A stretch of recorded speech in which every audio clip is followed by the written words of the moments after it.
Hello दोस्तों, good morning. स्वागत है आप सभी का एक बार फिर से एसएससी अड्डा पर। तो आज है 15 मई और हम यहाँ पर पढ़ने वाले हैं 14 और 15 मई से रिलेटेड जितनी भी इंपॉर्टेंट करंट अफेयर है उन सभी को। साथ में आप लोगों को एक चीज़ और बताऊंगा, कल हमारा सेशन नहीं हुआ था तो वो सारी चीज़ें हम कवर कर लेंगे।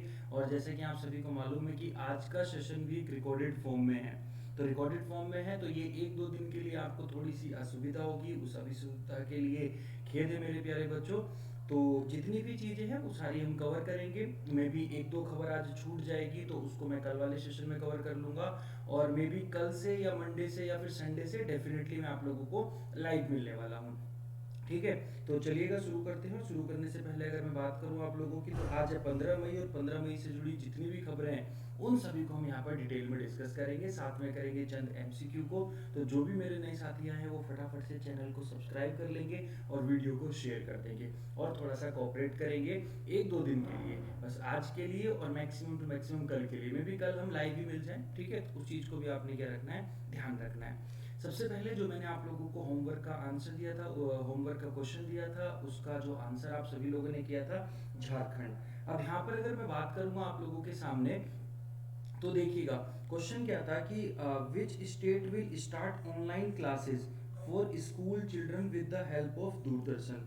दूरदर्शन की मदद से किस राज्य ने स्कूली बच्चों के लिए ऑनलाइन कक्षाएं शुरू की हैं। तो यहाँ पर देखिएगा आपके सामने जो आंसर है वो बन जाएगा झारखंड। झारखंड ने किसके साथ में की है दोस्तों, दूरदर्शन के साथ में शुरू की हैं। तो ये चीजें आप लोगों को याद रखनी है। साथ में दूरदर्शन से याद आया कि दूरदर्शन ने अपना एक चैनल चलाया है जिसका नाम क्या है दोस्तों, डीडी रेट्रो। तो डीडी रेट्रो यहाँ पर आप लोगों का क्या होगा, नाम होगा। उस चीज को आप लोगों ने क्या रखना है, ध्यान रखना है। साथ में अगर मैं बात करूंगा आप लोगों से, तो मध्य प्रदेश ने भी काफी सारी योजनाओं को शुरू किया है। जैसे अगर मैं बात करूं तो एक बार आप लोगों के लिए जो योजना है, एफआईआर आपके द्वार। एफआईआर आपके द्वार कहाँ की योजना है, मध्य प्रदेश की योजना है।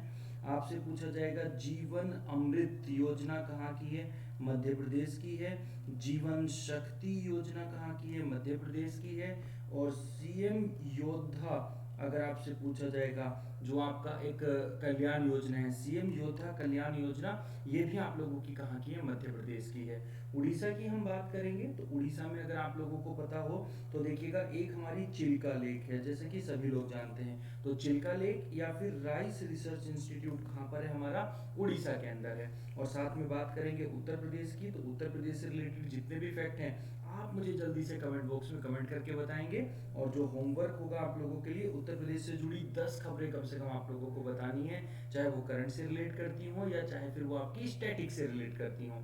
ये बात आप लोगों को क्या रखनी है, ध्यान रखनी है। चलिएगा आगे बढ़ेंगे। तो सबसे पहले आज की बात करेंगे। आज है 15 मई और 15 मई को जो हमारा डे होता है दोस्तों, इंटरनेशनल फैमिली डे। तो अंतर्राष्ट्रीय परिवार दिवस जो हमारा है मेरे दोस्तों, कब मनाया जाता है, 15 मई को मनाया जाता है। इसी के साथ में अगर मैं बात करूंगा, आप लोगों को याद हो तो 1 मई को कौन सा डे मनाया गया था, 1 मई को हमारा लेबर डे मनाया गया था, मजदूर दिवस मनाया गया था, सभी को याद है। साथ में बात करूंगा तो गुजरात दिवस भी आप लोगों का जो है 1 मई को ही सेलिब्रेट होता है, ये बात भी आप लोगों को पता होगी। उसके बाद अगर मैं बात करूंगा तो आ जाते हैं हम 2 मई पर। 2 मई में आप लोगों का एक तो टूना डे होता है मेरे दोस्तों। तो टूना डे आप लोगों का कब मनाया जाता है, टूना जो कि एक फिश है, वो आप लोगों का 2 मई को मनाया जाता है। साथ में कौन सा डे मनाया जाता है वो आप लोग मुझे कमेंट बॉक्स में कमेंट करके बताएंगे। 3 मई की बात करेंगे तो दोस्तों 3 मई को आप लोगों का, जैसा कि सभी को पता है, वर्ल्ड प्रेस फ्रीडम डे आप लोगों का मनाया जाता है। और साथ में मनाया जाता है लाफ्टर डे। तो ये दोनों के दोनों दिन आप लोगों के 3 को मनाए जाते हैं, ठीक है। तो बिल्कुल आप लोगों का आंसर देखिएगा आ गया होगा। 2 मई को जो मनाया जाता है वो एस्ट्रोनॉमी डे और हमारा मनाया गया था। ओके दोस्तों, 4 मई की अगर मैं बात करूंगा यहाँ पर, तो 4 मई को हमारा कौन सा डे मनाया गया था, फायर फाइटर डे। तो फायर फाइटर डे आप लोगों का जो था वो 4 मई को था। 5 मई की हम बात करेंगे तो 3 दिन इस दिन मनाए गए थे। एक आप लोगों का मिडवाइफ डे था, एक आप लोगों का मेरे दोस्तों हैंड हाइजीन डे था। और अगर मैं बात करूंगा आप लोगों से, मिडवाइफ, हैंड हाइजीन, और एक हमारा जो डे था वो था अस्थमा डे, जो कि फर्स्ट ट्यूसडे को मनाया जाता है, किसके, मई के। ये सारी बातें आप लोगों को क्या रखनी है, याद रखनी है।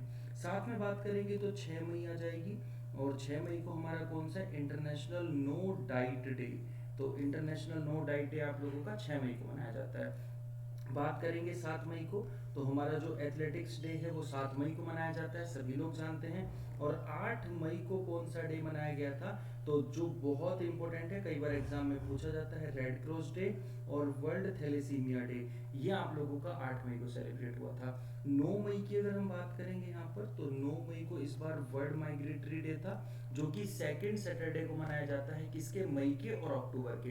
तो ये अक्टूबर में जब आएगा तो 10 अक्टूबर को होगा, ध्यान रखेंगे इस चीज़ को। और इस बार जो 10 मई है मेरे दोस्तों, तो 10 मई को हमारा मदर्स डे था, और 11 मई को नेशनल टेक्नोलॉजी डे, और 12 मई को आप लोगों का इंटरनेशनल नर्स डे था, और आज 15 मई को हमारा इंटरनेशनल डे ऑफ फैमिलीज है। तो ये कुल मिलाकर के जो पूरी मई के दिन थे वो हमने एक बार क्या कर लिए हैं, रिवाइज कर लिए हैं। सारी चीज़ें क्लियर हैं? क्लियर है तो बता देंगे। आगे बढ़ते हैं फटाफट से। अब देखिएगा यहाँ पर, what is the India's rank in global energy transition index, वैश्विक ऊर्जा संरक्षण सूचकांक में भारत की रैंक क्या है। तो दोस्तों सबसे पहले मैं आपको बताऊंगा कि इसमें जो रैंक है वो रैंक आई है भारत की 74th। कौन से नंबर की है, 74th की है। यहाँ पर अगर मैं 142 की बात करूंगा या 144 की बात करूंगा, तो 144 जो है वो हैप्पीनेस इंडेक्स में भारत की रैंक है। किसमें दोस्तों, हैप्पीनेस इंडेक्स में। और 142 जो है वो प्रेस फ्रीडम इंडेक्स में भारत की रैंक है।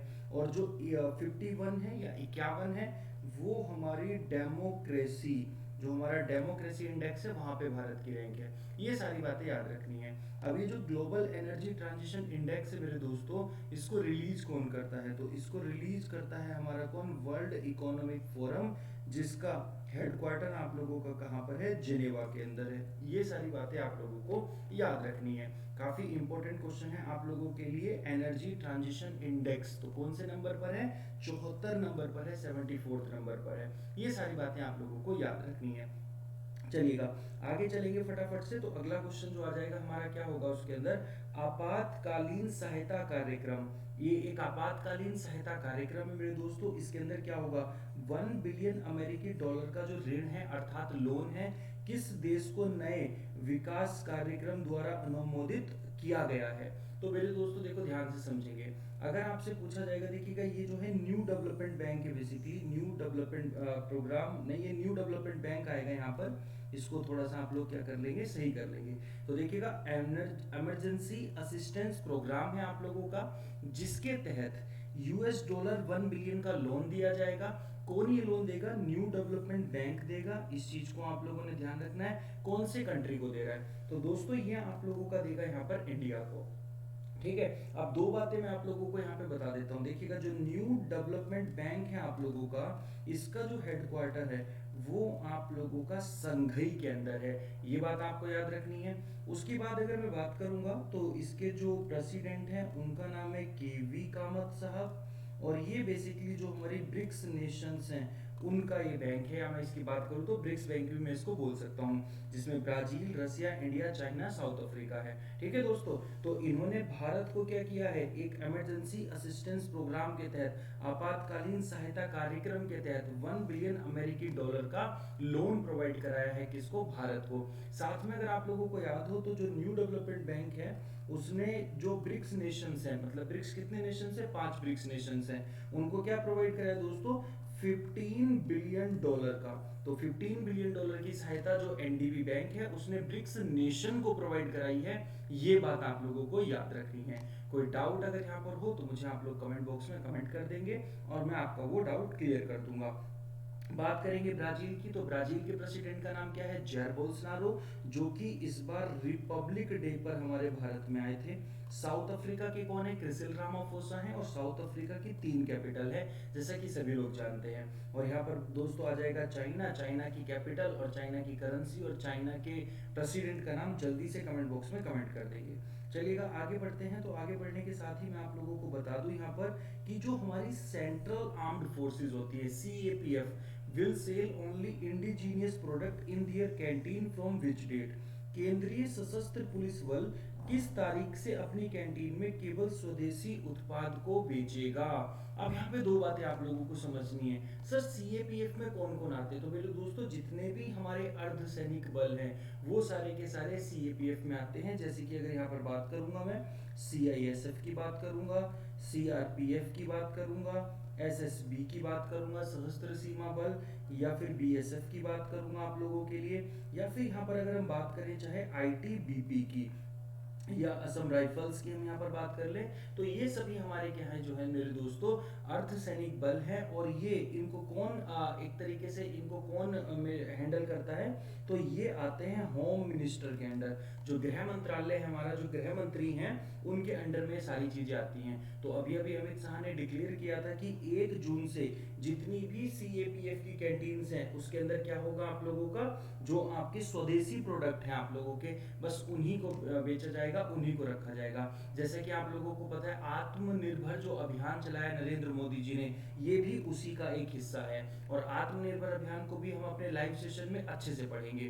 तो सो कोई डाउट अगर आपको होगा तो आप लोग मुझे कमेंट बॉक्स में कमेंट कर देंगे, ठीक है। चलिएगा, और सेशन को लाइक जरूर कर देंगे अगर चीजें पसंद आई हैं तो।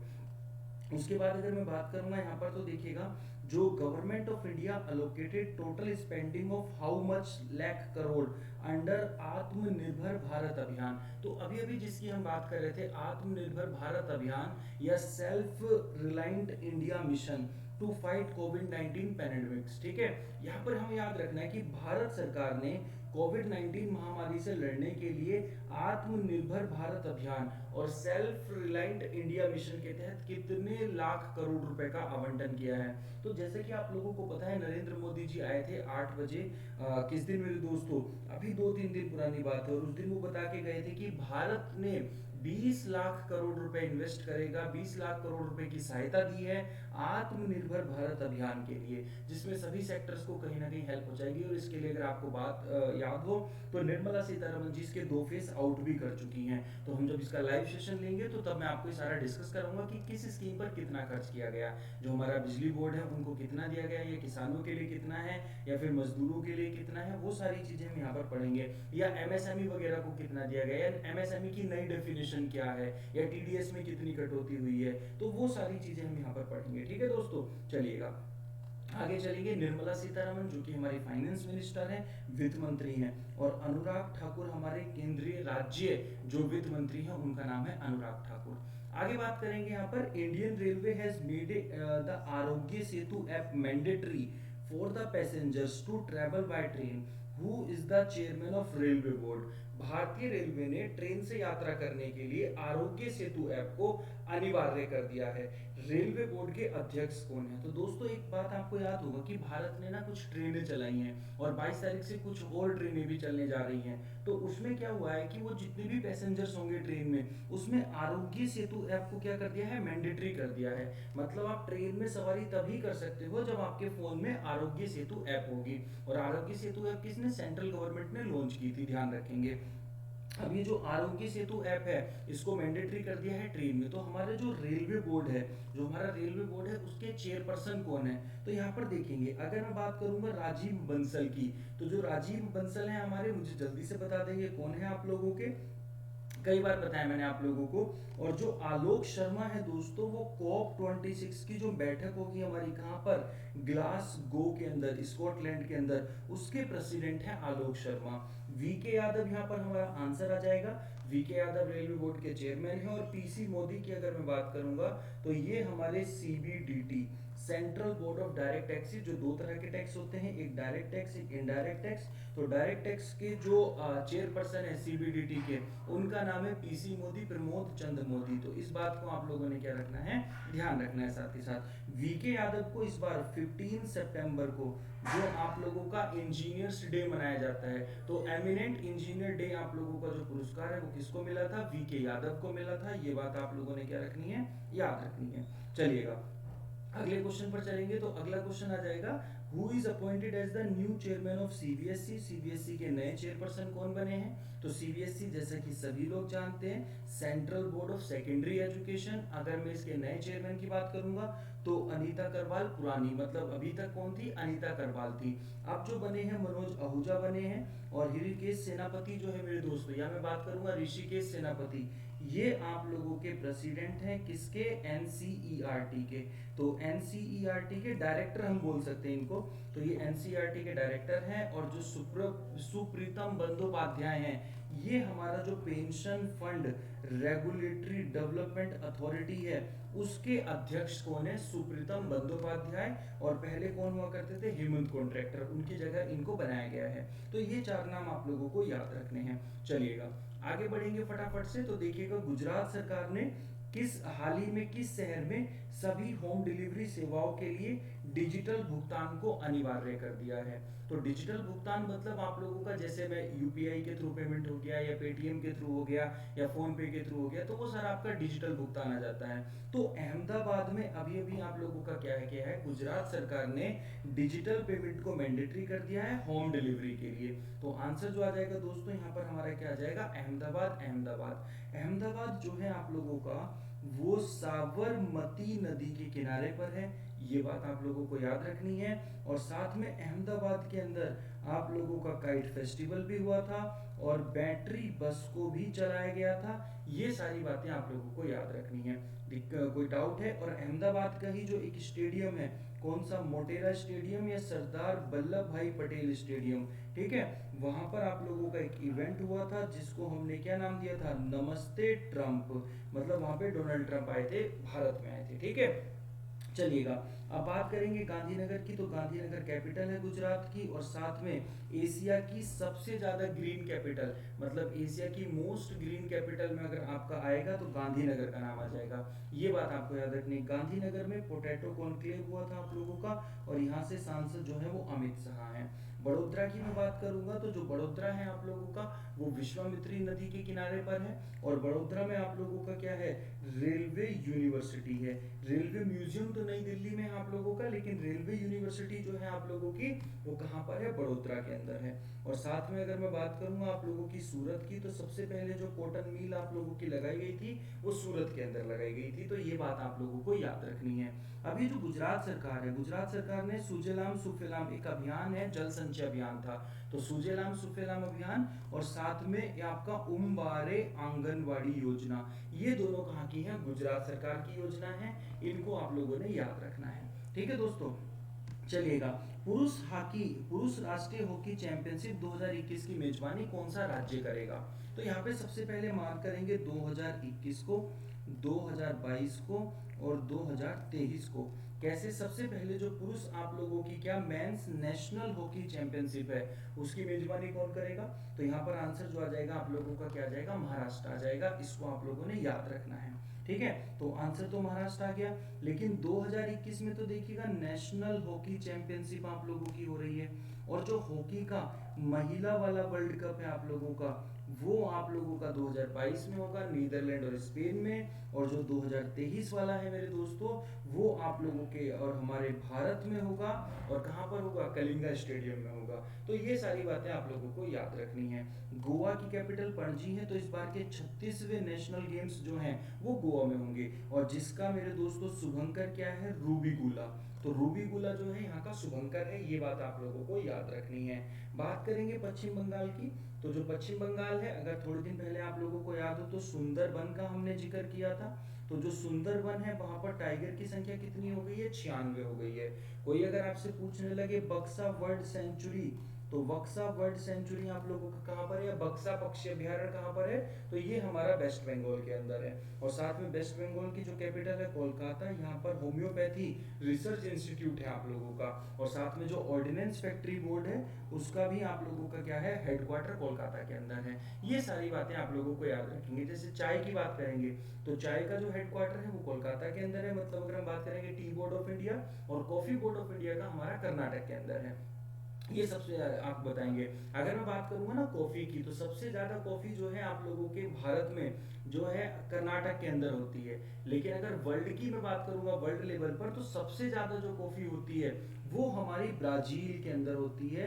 ये बात आप लोग याद रखेंगे, कहां पर होती है, ब्राजील में होती है। ओके, चलिएगा आगे बढ़ेंगे फटाफट से। तो यहाँ पर देखिएगा किस राज्य ने गरीब और एससी और एसटी समुदाय के लिए जीवन को मजबूत करने के उद्देश्य से संबल योजना शुरू की है?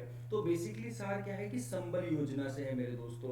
तो बेसिकली जो उस पर्टिकुलर स्टेट के एससी जो हमारे शेड्यूल्ड कास्ट हैं, या जो एसटी हैं हमारे शेड्यूल्ड ट्राइब्स हैं, या फिर जो वहाँ के गरीब लोग हैं, उनके जीवन को अच्छा बनाने के लिए, मजबूत बनाने के लिए मेरे दोस्तों मध्य प्रदेश ने जो है संबल योजना को फिर से स्टार्ट कर दिया है। तो संबल योजना किसकी है? मध्य प्रदेश की है। और साथ में 4 योजनाएं मैंने अभी अभी आप लोगों को बताई थी मध्य प्रदेश की। एक आप लोगों की जो इसके अंदर आती है जीवन अमृत, एक आ जाती है जीवन शक्ति, और आप लोगों की FIR आपके द्वारा जाएगी, और एक आप लोगों को मैंने बिल्कुल स्टार्टिंग में पढ़ाई है, तो वो आप लोग मुझे बता देंगे, चौथी आपके हवाले। ओके दोस्तों, बात करेंगे उत्तर प्रदेश की। तो उत्तर प्रदेश में क्या है आप लोगों का, अगर आप लोगों को याद हो तो आयुष कवच एक मोबाइल ऐप है जो उत्तर प्रदेश सरकार ने शुरू की है। और साथ में अगर मैं उत्तर प्रदेश की बात करूं तो सबसे ज्यादा जिले उत्तर प्रदेश में हैं, जो कि 75 हैं। 75 जिले उत्तर प्रदेश के अंदर हैं, ठीक है। राजस्थान की बात करूंगा तो राजस्थान में सांबर लेक है आप लोगों की, जो कि काफी इंपॉर्टेंट बन जाता है। प्रोजेक्ट इस्माइल आप लोगों का जो है वो राजस्थान का है। और सवाई मानसिंह स्टेडियम कह लो, या जनता क्लिनिक की मैं बात कर लूँ, ठीक है, वो सब हमारे कहाँ पर आ जाएंगे? राजस्थान में आ जाएंगे। बिहार की बात करेंगे तो बिहार में काफी सारी चीजें हैं, जैसे कि अगर मैं फिंगर पर आपको काउंट कराऊं तो विक्रमशिला डॉल्फिन सेंचुरी है, वाल्मीकि नेशनल पार्क है आप लोगों का, वर्ड रिंगिंग स्टेशन बिहार के अंदर है, टर्टल का रिहेबिलिटेशन सेंटर मतलब कछुए का रिहेबिलिटेशन सेंटर कहाँ पर है? बिहार के अंदर है। और मध्य प्रदेश ने संजीवनी योजना को चलाया था। अब देखो ध्यान से समझेंगे, बिहार ने तो प्यार का पौधा कैंपेन चलाया है, लेकिन उत्तर प्रदेश ने पिछले साल एक ही साथ एक ही दिन में 22.5 करोड़ सैपलिंग्स लगाने का एक रिकॉर्ड बनाया था, जो कि आप लोगों का एक वर्ल्ड रिकॉर्ड है। 22.5 करोड़, कितने? 22.5 करोड़ सैपलिंग्स मतलब पौधे लगाने का रिकॉर्ड किसने बनाया था? हमारा उत्तर प्रदेश ने बनाया था, ठीक है। चलिएगा, यहाँ पर देखेंगे किस देश के रोग नियंत्रण और रोकथाम केंद्र CDC, तो centre for disease control and prevention of which country has been committed to provide an assistance of $3.6 million to India. मेरे दोस्तों, कौन सा वो देश है जिसके रोग नियंत्रण और रोकथाम केंद्र मतलब CDC ने भारत को $3.6 मिलियन की सहायता प्रदान करने के लिए क्या किया है? कमिट किया है, प्रतिबद्ध किया है। तो यहाँ पर आंसर क्या आ जाएगा हमारा? USA आ जाएगा। ये सारी बातें आप लोगों को याद रखनी है। रसिया की बात करेंगे तो एक इंडिया और रसिया मतलब इंडो रसियन एक राइफल फैक्ट्री है, जो कि अमेठी में लगाई जा रही है। अमेठी मतलब कहाँ पर? उत्तर प्रदेश में।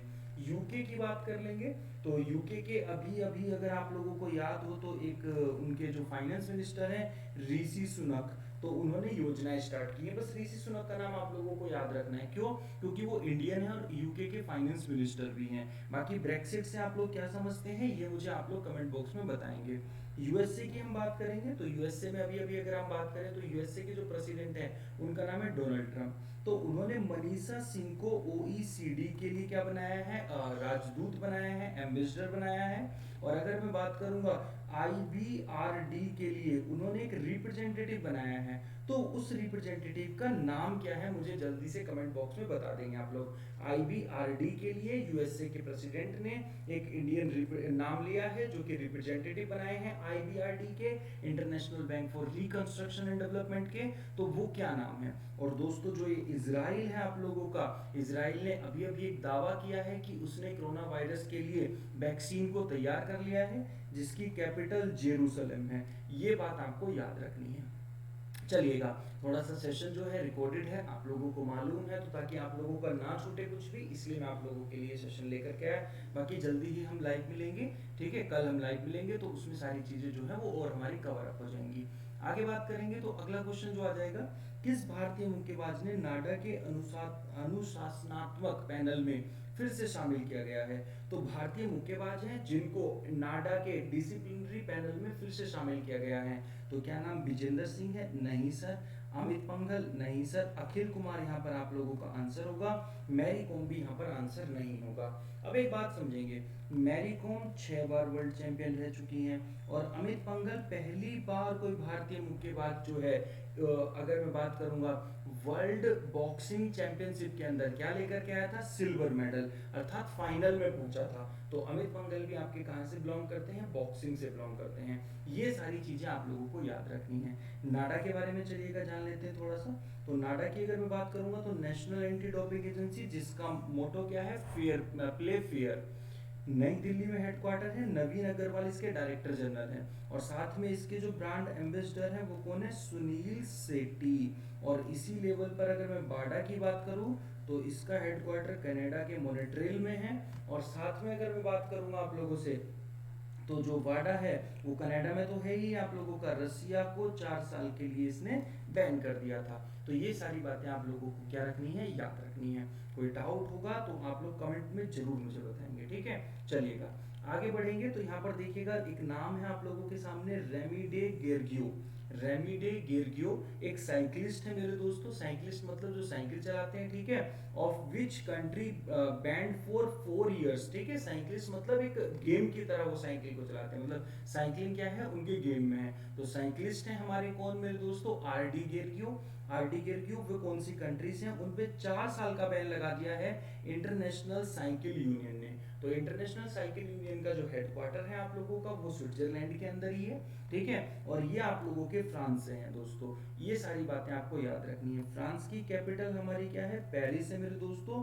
और फ्रांस में 2000 आप लोगों का 23 के अंदर रग्बी वर्ल्ड कप खेला जाएगा, ये बात आप लोगों को याद रखनी है। और 2024 का जो ओलंपिक होगा वो फ्रांस के पेरिस में होगा, तो ये बात भी आपको याद रखनी है, ठीक है। और जापान मेरे दोस्तों इस बार का जो आप लोगों का है, अगर कोई पूछने लगेगा कि इस बार का आप लोगों का जो रग्बी वर्ल्ड कप है, तो वो आप लोगों का कहाँ पर हुआ था, जापान में हुआ था। क्योंकि साउथ अफ्रीका जीता था, इंग्लैंड को हराया था, जापान में हुआ था, यही था आई थिंक। आप इसको चेक कर लेंगे एक बार। तो ये सारी चीजें आप लोगों के सामने हैं, ठीक है। चलिएगा आगे बढ़ते हैं फटाफट से। किस देश को सामाजिक भेद के लिए, मतलब सोशल डिस्टेंसिंग के लिए एक ब्रेसलेट उसने डिजाइन किया है, I feel you. I feel you नाम का एक ब्रेसलेट है जो कि सोशल डिस्टेंसिंग के लिए किस कंट्री ने डिजाइन किया है। तो आंसर आ जाएगा दोस्तों Italy, Italy, Italy. I for Italy, तो आई फील यू किसने किया है दोस्तों, इटली ने किया है। ये बात आप लोगों को याद रखनी है। किस देश ने सामाजिक भेद के लिए आई फील यू जो ब्रेसलेट है वो डिजाइन किया है, इटली। और इटली की कैपिटल है दोस्तों रोम, और यहाँ पर फूड एंड एग्रीकल्चर ऑर्गेनाइजेशन का हेडक्वार्टर है।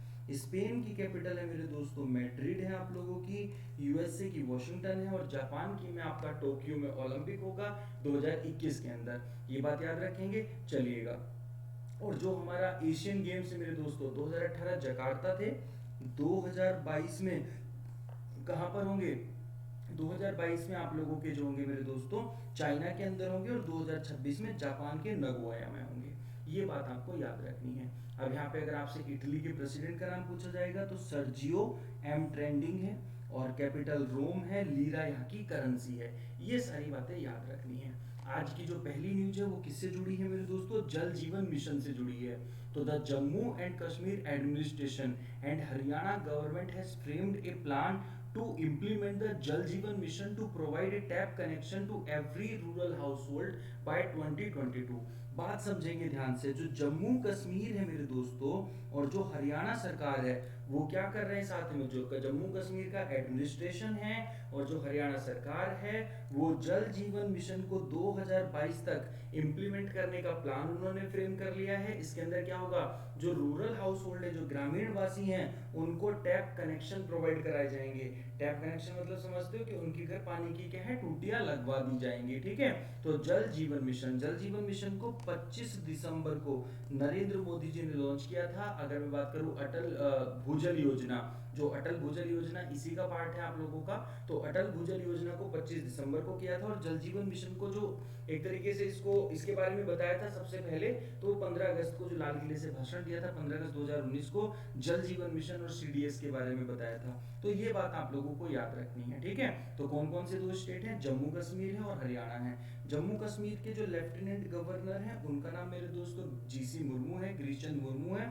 और जो हरियाणा के हैं आप लोगों के, उनका नाम क्या है मेरे दोस्तों, जो हमारे हरियाणा के सीएम है, सीएम मनोहर लाल खट्टर। और भी बहुत सारी बातें हैं जो हम इसके बारे में पढ़ सकते हैं, लेकिन आगे बढ़ जाते हैं फटाफट से।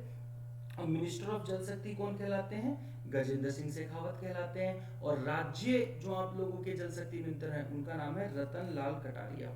रतन लाल कटारिया, ये बात आप लोगों को याद रखनी है, ठीक है। तो चलिएगा, चीजें पसंद आ रही हैं तो लाइक आप लोग कर सकते हैं एक बार, ठीक है, अच्छे से, ठीक है। चलिएगा आगे बढ़ेंगे फटाफट से। तो ये जो उत्तराखंड है, उत्तराखंड के जो सीएम है, क्या नाम है दोस्तों, त्रिवेंद्र सिंह रावत। इन्होंने एक होप नाम का पोर्टल लॉन्च किया है। क्या लॉन्च किया है, होप नाम का पोर्टल लॉन्च किया है, हेल्पिंग आउट पीपल एवरीवेयर। तो portal to help unemployment youth to get job opportunity. मतलब जो यूथ है, अनएम्प्लॉयड यूथ है हमारा, जो बेरोजगार यूथ है, तो उसने क्या काम किया है, उत्तराखंड के चीफ मिनिस्टर ने, त्रिवेंद्र सिंह रावत ने होप नाम का एक पोर्टल को लॉन्च किया है, जिसकी फुल फॉर्म है helping out people everywhere. Uttarakhand की बात करेंगे तो एक आप लोगों का जो यहाँ पर फेस्टिवल है, डेट इज फूल देही फेस्टिवल, इसको याद रखेंगे। रानी बेबी मौर्य यहाँ की गवर्नर है, और सीएम का आपको यहाँ के पता ही है। उत्तराखंड की मेरे दोस्तों दो कैपिटल है, एक देहरादून है, एक गैरसिन है। तो गैरसिन और आप लोगों की देहरादून, दो कैपिटल उत्तराखंड की हैं। देहरादून में आप लोगों का जो है फॉरेस्ट रिसर्च इंस्टीट्यूट है, ये आप लोगों का कहाँ पर है, देहरादून। और इंडियन इंस्टीट्यूट ऑफ पेट्रोलियम भी आप लोगों का देहरादून के अंदर है। ये सारी बातें आप लोगों को क्या रखनी है, याद रखनी है, ठीक है। और सबसे बड़ा ग्लास सस्पेंशन ब्रिज कहाँ पर बन रहा है, उत्तराखंड के ऋषिकेश में बन रहा है। ग्लास सस्पेंशन ब्रिज सबसे बड़ा कहाँ पर, ऋषिकेश में, याद रखेंगे। लक्ष्मण झूला जहाँ पर था वहां पर बन रहा है, ठीक है। चलिएगा आगे बात करेंगे। तो देखिएगा, इम्यूनिटी को बढ़ाने के लिए, इम्यूनिटी मतलब प्रतिरक्षा को बढ़ावा देने के लिए, ठीक है, मैसूर स्थित केंद्रीय खाद्य प्रौद्योगिकी जो अनुसंधान है, सीएफटीआरआई द्वारा, अगर आपसे पूछा जाएगा, देखो ध्यान से समझना, इम्यूनिटी को बढ़ाने के लिए जो हमारा central food technological research institute है, जो कि सीएसआईआर के अंडर ही काम करता है, उसने एक ग्राउंड नट चिक्की, मतलब मूंगफली से बनी जो चिक्की होती है, उसको बनाया है, उसको डेवलप किया है, ठीक है। और ये आप लोगों का जो सीएफटीआरआई है मेरे दोस्तों, ये कहाँ पर है, मैसूरू के अंदर है। तो आप लोगों को याद हो जाएंगी सारी चीजें। सीएफटीआरआई आप लोगों का कहाँ पर है, मैसूरू के अंदर है। किसके अंडर काम करता है, सीएसआईआर के अंडर काम करता है। अभी ग्राउंडनट चिक्की को उसने बनाया इम्यूनिटी को बूस्ट करने के लिए। ये सारी बातें आप लोगों को याद रखनी है।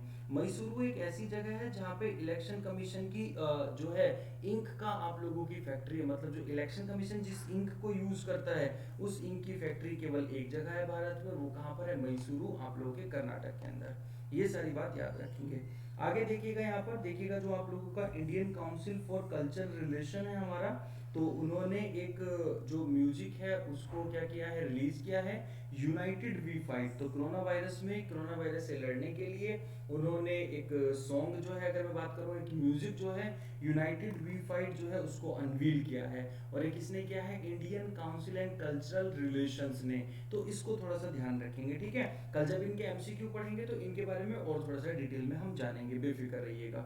यहाँ पर अगर हम बात करेंगे सबसे पहले, तो जो हमारे ईएएम है, ईएएम का मतलब क्या होता है, एक्सटर्नल अफेयर मिनिस्टर। तो एक्सटर्नल अफेयर मिनिस्टर का नाम क्या है दोस्तों, यहाँ पर जयशंकर प्रसाद है। जयशंकर प्रसाद नहीं, सॉरी, एस जयशंकर है, सुब्रमण्यम जयशंकर, जो कि हमारे फॉरेन मिनिस्टर हैं, विदेश मंत्री हैं। तो इन्होंने फॉरेन मिनिस्टर्स की जो मीटिंग हुई थी ना, संघाई कॉर्पोरेशन ऑर्गेनाइजेशन की, उसमें इन्होंने पार्टिसिपेट किया था। क्लियर है। तो जो एससीओ के फॉरेन मिनिस्टर की मीटिंग हुई है, उसमें हमारे फॉरेन मिनिस्टर ने क्या किया है, पार्टिसिपेट किया है मेरे दोस्तों। ये जो एससीओ है, एससीओ के अंदर आप लोगों की 8 कंट्री आती हैं, ठीक है। और इसका जो हेडक्वार्टर है वो आप लोगों का कहाँ पर है, बीजिंग, चाइना के अंदर है। संघाई कॉर्पोरेशन ऑर्गेनाइजेशन, जिसका हेडक्वार्टर बीजिंग के अंदर है। ये सारी चीजें याद रखेंगे। और जो इसके मेरे दोस्तों हेड हैं, उनका नाम था व्लादिमीर नोरोव, ठीक है, एससीओ के, अगर मैं बात करूंगा अभी। लेकिन क्या बात करेंगे यहाँ पर, तो देखिएगा जो कॉन्फ्रेंस इस बार हुई है फॉरेन मिनिस्टर की, मेरे दोस्तों वो रशिया के जो फॉरेन मिनिस्टर हैं, क्या नाम है उनका, तो संगई लेवरोव की अध्यक्षता में हुई है। तो क्वेश्चन ये भी बन सकता है कि जो इस बार की हमारी फॉरेन मिनिस्टर मीट हुई है एससीओ की, वो किसकी अध्यक्षता में हुई है, तो रशिया की अध्यक्षता में हुई है। उसकी चेयरमैनशिप किसके हाथ में थी, हमारे रशिया के हाथ में थी। ये बात आप लोगों को याद रखनी है। और यहाँ पर एक अपॉइंटमेंट आप लोगों के लिए आ जाता है, IAS officer V Vidyavati is appointed as the new director general of archaeological survey of India. तो जो आर्कियोलॉजिकल सर्वे ऑफ इंडिया है हमारा, अगर मैं बात करूँ पुरातत्व सर्वेक्षण है हमारा, तो अगर भारतीय जो पुरातत्व सर्वेक्षण है उसकी नई मेरे दोस्तों चेयरपर्सन बनाई गई है, नई आपके डायरेक्टर जनरल बनाई गई है वी विद्यावती। ठीक है, आईएएस ऑफिसर है ये, तो वी विद्यावती को बनाया गया है। ये बात आप लोगों को याद रखनी है। जो आर्कियोलॉजिकल सर्वे ऑफ इंडिया के फाउंडर कई बार पूछे जाते हैं, तो यहाँ पर है आपके अलेक्जेंडर कनिंघाम। अलेक्जेंडर कनिंघाम है, और ये कब फाउंड हुआ था, 1861 में, नई दिल्ली में इसका हेडक्वार्टर है। तो ये सारी चीजें आप लोगों के लिए काफी इंपॉर्टेंट बन जाती हैं। ये 1861 है, कभी इसको आप लोग एक और समझ लो, तो 1861 है ये। ठीक है, चलिएगा आगे बात करेंगे। तो ग्रैमी सॉन्ग, अगर बात करूँ ग्रैमी अवार्ड किस में दिया जाता है, तो ग्रैमी अवार्ड जो है वो म्यूजिक में दिया जाता है। तो म्यूजिक अवार्ड विनिंग सिंगर जो बेटी राइट हैं, उनका क्या हो गया दोस्तों, निधन हो गया। तो क्वेश्चन बस इतना पूछा जाएगा, जो बेटी राइट हैं वो आप लोगों के कौन से फील्ड से थी, तो मेरे दोस्तों वो म्यूजिक से, उन्होंने ग्रैमी अवार्ड भी जीता है। क्वेश्चन पूछा जाता है ग्रैमी अवार्ड किस फील्ड से है, तो वो म्यूजिक से है आप लोगों का, इस बात को याद रखेंगे। चलिएगा, हमारा गुजरात जैसे कि चल रहा था, तो गुजरात के बारे में जो चीजें हैं वो पुरानी ही हैं। लाइव सेशन में इनको मैं अपडेट करूंगा आप लोगों के सामने। ठीक है, मतलब आप लोगों की चीजें मिस ना हो कुछ भी, तो इसलिए मैंने आप लोगों को रिकॉर्डेड सेशन जो है वो दे दिया है। 1 मई 1960 को गुजरात बना था, अब ये भी बताया था। गुजराती ऑफिशियल लैंग्वेज है। गांधीनगर वर्ल्ड की सबसे ग्रीन कैपिटल सिटी में आती है, मतलब वर्ल्ड की सॉरी एशिया की। ओके, अहमदाबाद साबरमती नदी के किनारे पर है। विजय रूपानी मेरे दोस्तों सीएम है। नितिन भाई पटेल यहाँ के डिप्टी सीएम है। और जो हमारे जे एन मेहता हैं वो हमारे पहले चीफ मिनिस्टर हैं। और पहली women chief minister Anandiben Patel, जो कि अभी गवर्नर है उत्तर प्रदेश की। आचार्य देवव्रत वहाँ के क्या है, राज्यपाल हैं। और ये लोकेशन है मेरे दोस्तों गुजरात की, जहाँ पे गुजरात आप लोगों का होता है। बात करेंगे, देखिएगा ये सारा मैप है, तो सबसे बड़ी जो कोस्ट लाइन है, सबसे बड़ी जो तट रेखा है, लगभग 1600 किलोमीटर की, वो हमारे गुजरात की है। और उसके बाद जो आ जाती है दोस्तों, वो आंध्र प्रदेश की आ जाती है। बाकी पाकिस्तान कंट्री के साथ में बॉर्डर शेयर करता है 512 किलोमीटर लंबा, ये बात याद रखेंगे। बॉर्डर स्टेट में मध्य प्रदेश है, राजस्थान है, महाराष्ट्र है। डिस्ट्रिक्ट कितने हैं, 33 डिस्ट्रिक्ट है, 33 है। विधानसभा 182 है आप लोगों की। राज्यसभा लोकसभा आप लोगों की सारी दे रखी है, लोकसभा 26 है, राज्यसभा 11 है। हाई कोर्ट अहमदाबाद के अंदर है, ये बात आपको याद रखनी है। चीफ जस्टिस मेरे दोस्तों क्या नाम है, विक्रमनाथ है। गुजरात जो है लार्जेस्ट कॉटन प्रोड्यूसिंग स्टेट है इंडिया का, मतलब सबसे ज्यादा जो कॉटन का प्रोडक्शन है वो कहाँ पर होता है, गुजरात के अंदर होता है। ठीक है, और जो मैनचेस्टर सिटी ऑफ इंडिया है मेरे दोस्तों, वो आप लोगों की कहाँ क्या कहा जाता है, अहमदाबाद कहा जाता है, सिर्फ कॉटन प्रोडक्शन को लेकर के ही। ओके, चलिएगा। गुजरात में सबसे ज्यादा मूंगफली भी आप लोगों की कहाँ पर होती है, गुजरात के अंदर होती है। और गांधीनगर जो है मेरे दोस्तों ग्रीनेस्ट कैपिटल सिटी है पूरे एशिया के अंदर, याद रखेंगे। अमित शाह यहाँ से सांसद है। और जो लॉन्गेस्ट कोस्ट लाइन है मेरे दोस्तों वो 1600 गुजरात की है। शॉर्टेस्ट भी जी से ही है, गोवा। तो गुजरात की सबसे बड़ी है, गोवा की सबसे छोटी है। और टोटल इंडिया की जो कोस्ट लाइन है वो कितनी है, 7516। ठीक है, याद रखेंगे। बड़ोदरा मेरे दोस्तों कल्चर सिटी ऑफ इंडिया के नाम से जानते हैं। सूरत डायमंड सिटी ऑफ इंडिया या टेक्सटाइल सिटी ऑफ इंडिया के नाम से जानते हैं, याद रखेंगे इसको। सरदार वल्लभ भाई पटेल अहमदाबाद में, जो कि वर्ल्ड का सबसे बड़ा क्रिकेट स्टेडियम है, 1,10,000 की कैपेसिटी वाला आप लोगों का, जिसको मोटेरा स्टेडियम भी हम बोलते हैं। सबसे ज्यादा कंफ्यूजिंग माधवराव सिंधिया अवार्ड, आपको माधवराव सिंधिया स्टेडियम कहाँ पर है, राजकोट के अंदर, मतलब आप लोगों का गुजरात के अंदर है। और थर्मल पावर स्टेशन में मुंद्रा आ जाता है, सिक्का, काकड़ापाड़ और बनकपुर, जो आप लोगों का बोरी आ जाता है। और टेम्पल में क्या आ जाता है, सोमनाथ, द्वारकाधीश और अंबाजी टेम्पल, ये तीनों टेम्पल आप लोगों के आ जाते हैं। ठीक है, और दोस्तों ये खुशखबरी आप लोगों के लिए कि अभी जो डिस्काउंट चला हुआ है वो कितना 42% चला हुआ है। और कुछ लोग बच्चे पूछ रहे थे कि क्या सर एसएससी फाउंडेशन बैच में आप भी पढ़ाते हो, हाँ जी, एसएससी फाउंडेशन बैच में मैं भी पढ़ाता हूँ। तो एसएससी फाउंडेशन बैच जो कि हमारा 19 मई से स्टार्ट हो रहा है, आप उसको क्या कर सकते हैं दोस्तों, परचेज कर सकते हैं, जिसमें 285 घंटे से ज़्यादा की लाइव क्लासेस आप लोगों को मिलने वाली हैं। ठीक है, उसके बाद अगर मैं बात करूँ तो ये बैच आप लोगों का जो अवेलेबल होगा वो adda247.com पर है। अगर आप कोड यूज करते हैं Y177, तो आप लोगों को adda247 की ऐप से इस कोड को आप यूज करिएगा, आपको 47% का डिस्काउंट आपको मिल जाएगा, ध्यान रखेंगे। ठीक है, और सेम सीजीएल का महापैक है, तो सीजीएल के महापैक को भी आप लोग क्या कर सकते हैं, परचेज कर सकते हैं मेरे दोस्तों। Y177 आप लोगों का जो है यहाँ पर कोड होगा। कोई डाउट है तो यहाँ पर आप लोग मुझे बता देंगे। ठीक है दोस्तों, ये सारी चीजें इसके अंदर मिलेंगी। बाकी मैं आप लोगों को बताऊँ तो थोड़ा असुविधा के लिए कह दे कि रिकॉर्डेड सेशन आपको मिल रहा है, आवाज में शायद क्लियर ही होगी, आप लोगों को आवाज क्लियर ही आ रही होगी, लेकिन जल्दी ही लाइव मिलेंगे, तो बने रहिएगा आप लोग। ठीक है दोस्तों, इस पर और सारी चीजें बता दूं, चैनल को सब्सक्राइब कर लीजिएगा। 6 बजे बहुत जल्दी ही लाइव सेशन में हम लौटेंगे, और मैं भी कल ही हम लौट जाएं। सारी चीजें क्लियर हैं आप लोगों को, चलेगा तो चलते हैं, तब तक के लिए tata bye bye, take care, जय हिंद जय भारत मेरे दोस्त।